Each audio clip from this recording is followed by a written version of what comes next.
Rick Hale. It is Mojo Monday. I changed my intro. How are you? Not very much, but you did. You saw No, that was free. I gave I it an saw extra rip. freestyle on the dance floor. Good morning, There you Brad. How are go. you, brother? I love it. It is Mojo Monday. We're going to start a new series, and the series is titled "Your Network is Your Net Worth." Uh, Rick, I mean, come on. Why is this series such an important concept people need to understand? Well, if it's true that we're the average of the 3 to 5 people we spend the most time with, and we're affected by external forces, and the greatest force on the planet are people, it just resonates with me, and it makes sense that your net worth eventually, or your net worth eventually, comes from your network. And network sounds like such a technical, tactical term. We're just talking about the influencers in your world, like who's People. adding or depleting value, or adding or depleting energy. And so this whole session is going to be, the next few sessions are going to be about how do you add value and create value, but also add energy to your world. Yeah, I think you got to ask yourself the question one, it's an easy question, but do you have an idea to make more income? Do you have an idea to build your net worth?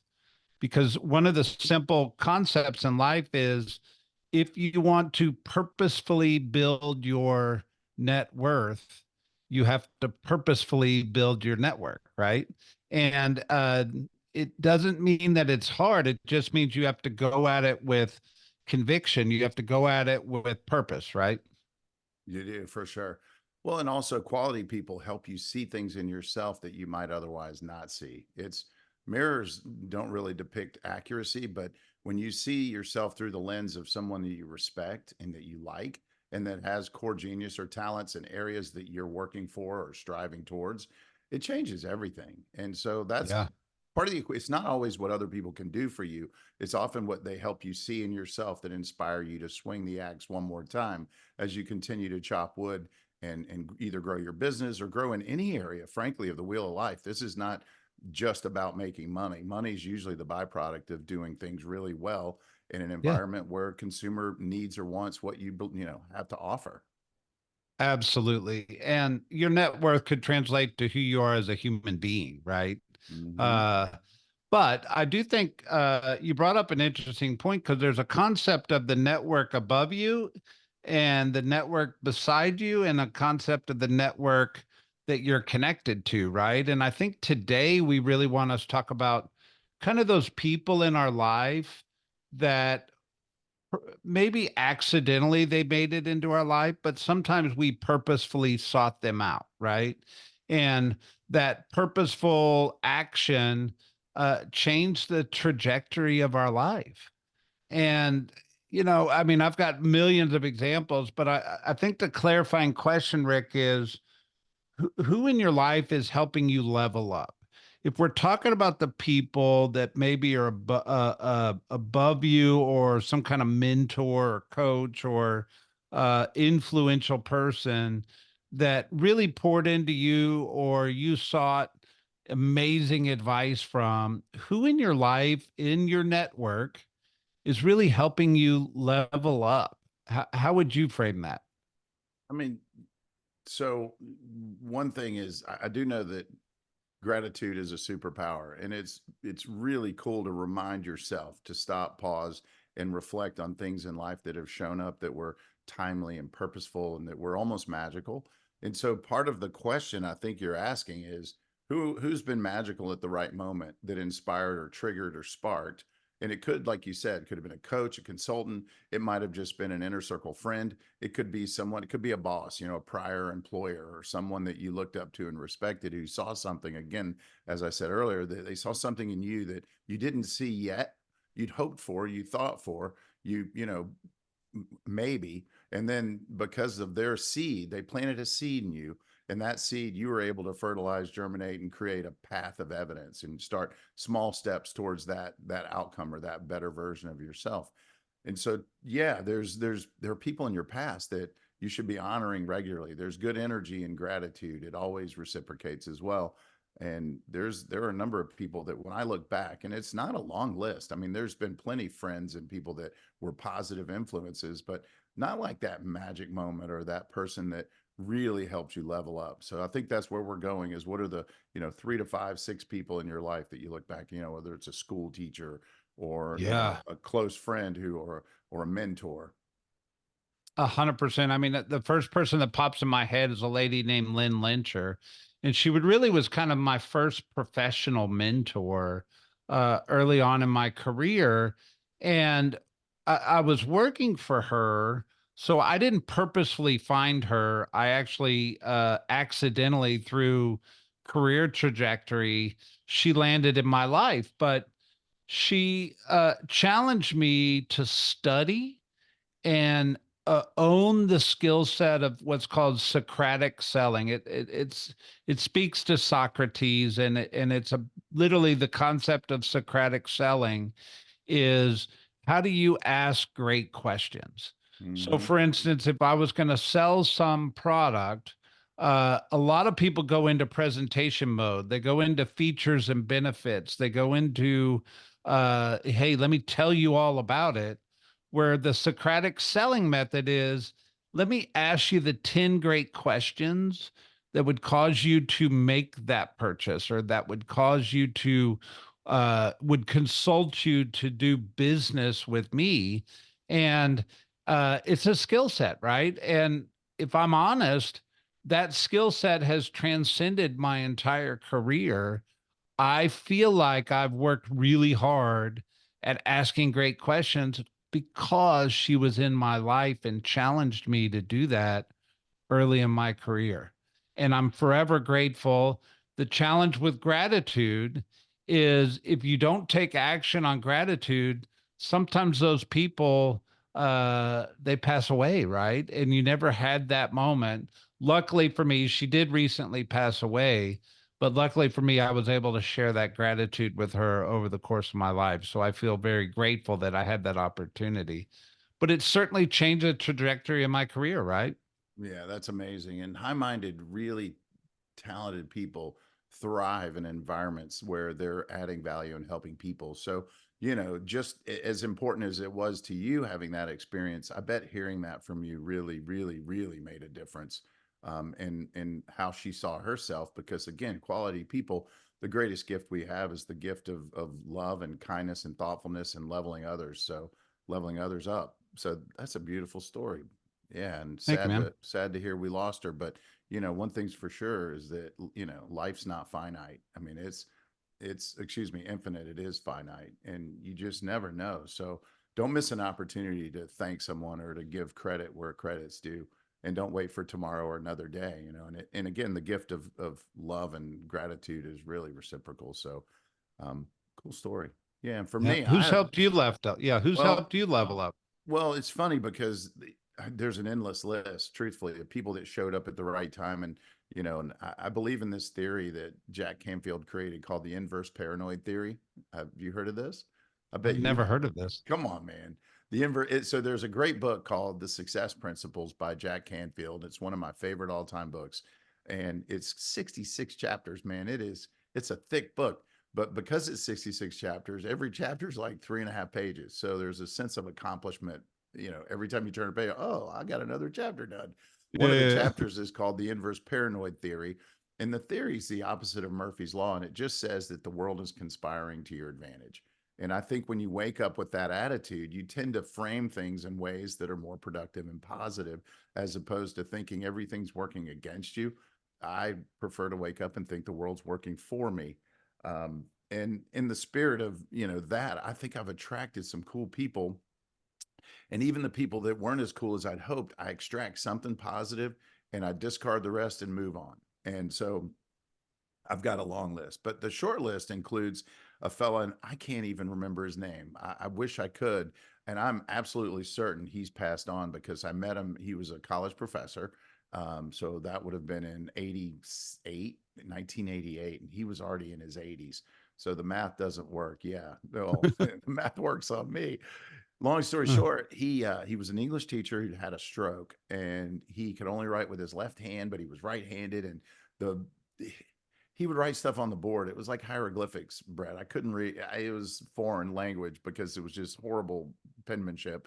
Because Yeah. again, he had suffered a stroke, but he was the nicest, kindest, coolest older dude. And when someone's in their 80s and you're 20 years old, they might as well be old as dirt and running around on horseback when he was young, probably was.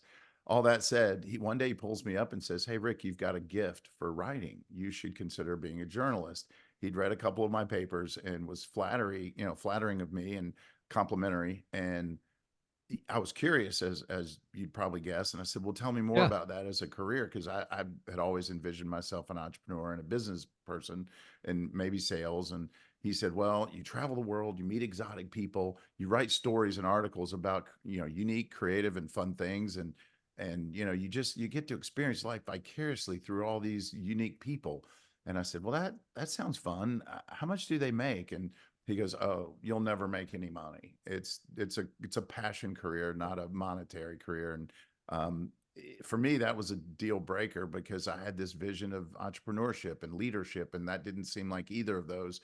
But the funny thing is, because I believed, trusted, and appreciated his valued opinion as a subject matter expert, I let that seed. He dropped a seed, and it took, I don't know, 35 years 36 later. years. You did the math. Look at I you did the go. math. Look at you go. I published a book, and so he Yeah. was absolutely correct that I am a writer. And was I a writer before he said it? I have no idea.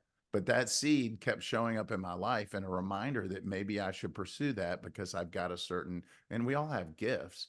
And I do believe that a gift unexplored and unexperienced and undeveloped, maybe even better said, um, almost turns into a negative or a cancer inside because your body aches and yearns for it.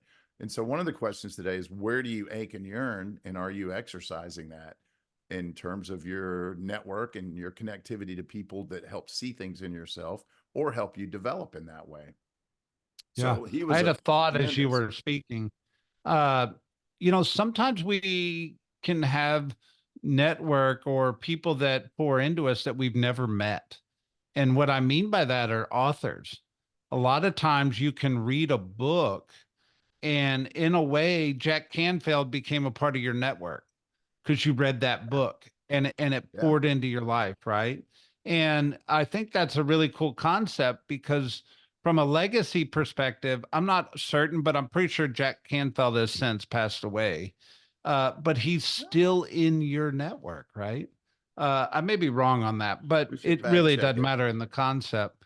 Um, we talk a lot about who are the five people in your life that really influence you? Who are the five wealth determiners in your life that speak into you that actually change the trajectory of your wealth? Speaking to our concept of your network is your net worth. Those five people, it doesn't mean you need to have 100 people that have poured into you. You really only need a few key people. And, as time is a limited resource, you're only going to be able to master one to maybe two or three if you're amazing things in life. Yet those people really kind of guide you on that path, if that makes sense. It does. So one of the challenges we'd probably, not probably, would pose is, can you list five people that have been, masterfully and influentially impactful on your life? And if you can't, where does the void live? Where is the opportunity for you to expand your sphere, expand your network, and expand your relationships and get more out of it? And the secret sauce to getting more out of it is to come from contribution. And what can you give them? And that's sometimes the bridge that people get hung up on because they say, "Oh, they're too busy," or, "Oh, they're not going to really take interest in me." Oh, they start creating these limited beliefs in their heads and limited statements that roadblock, the whole concept of, you know, reality is a question unasked is a question unanswered. And I would like to compel, challenge you to ask better questions of people who you see as way outside your league, way outside your reach, and just challenge Challenge reality. See, you might be surprised because I think, again, back to what I said earlier, quality people love helping quality people. If you come from contribution and you plan to use that wisdom and that feedback in a way that serves the universe, that's a cool thing for someone in that place. Yeah. I want to take a minute and kind of talk about where we're going to go with this series. So obviously, I think today we're really talking about kind of those people that planted seeds in us, and caused us to find our core genius, find our greatness. Ultimately, our net worth in the formula was affected by those relationships in our life.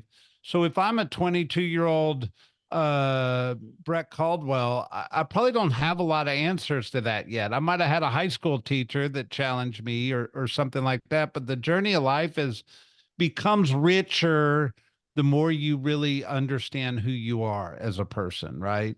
And but I do think there's a whole different layer. There's a couple layers to the word network, right?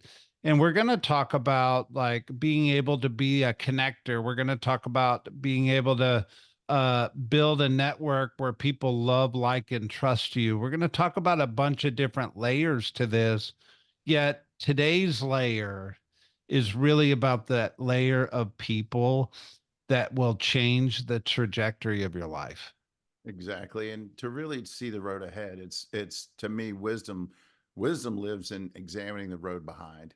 And today's kind of about the road behind theory of like what got you here may not get you there, but it did get you here. And paying homage to what got you here is a great first step towards figuring out, okay, what's the next turn, left, right, or center in terms of the road ahead. Yep. So I would kind of summarize a little bit of what we're saying today, Rick, is one, do you know who those people are, or have you put conscious thought to, you know what, these are the three people that really kind of changed the course of my life. One, do I know who they are? Do I have clarity around what I gained from that network relationship? And three, I probably should throw gratitude to those people, because by throwing gratitude it actually solidifies it in me, and it just puts that good energy out there to where you feel good, you're giving the opportunity to somebody else to feel good that may not even be consciously aware that they did that for you. Yeah, why not reciprocate in a way that, again, that the gratitude is it's free in a sense that it you don't go to a store and put it in a box, but although you might actually buy a small gift or a token or something special to reflect on, how they impacted and changed your life for the better. But kind words, man, kindness is currency, and the greatest way to do it is express it in person or through words. So it's an invaluable gift when people call and share that they appreciated something I said or did or a class I taught or something in the book. I mean, I'm lit for hours and even days, and it inspires me to continue to try hard to find more ways to keep giving that gift. So you don't know what the ripple effect of that gratitude is, because it might inspire them to be a little bit more proactive. It heightens their reticular activator, so they're opportunities for other gifts, if you will, show up. And that ripple effect could be immeasurably wonderful and valuable. So the gift that keeps I love giving, it. baby. Rick, your network is your net worth. And we're going to build this out even more next week. I look forward to it. Today is what? It's Mojo Monday, baby. Come on. Yes, it All is. right. We appreciate you guys. Have an awesome day, and can't wait to hear how you guys have connected with people that have changed your lives for the better. Absolutely. Rick, have a good week. You too, my man. See you guys. When I see trouble come my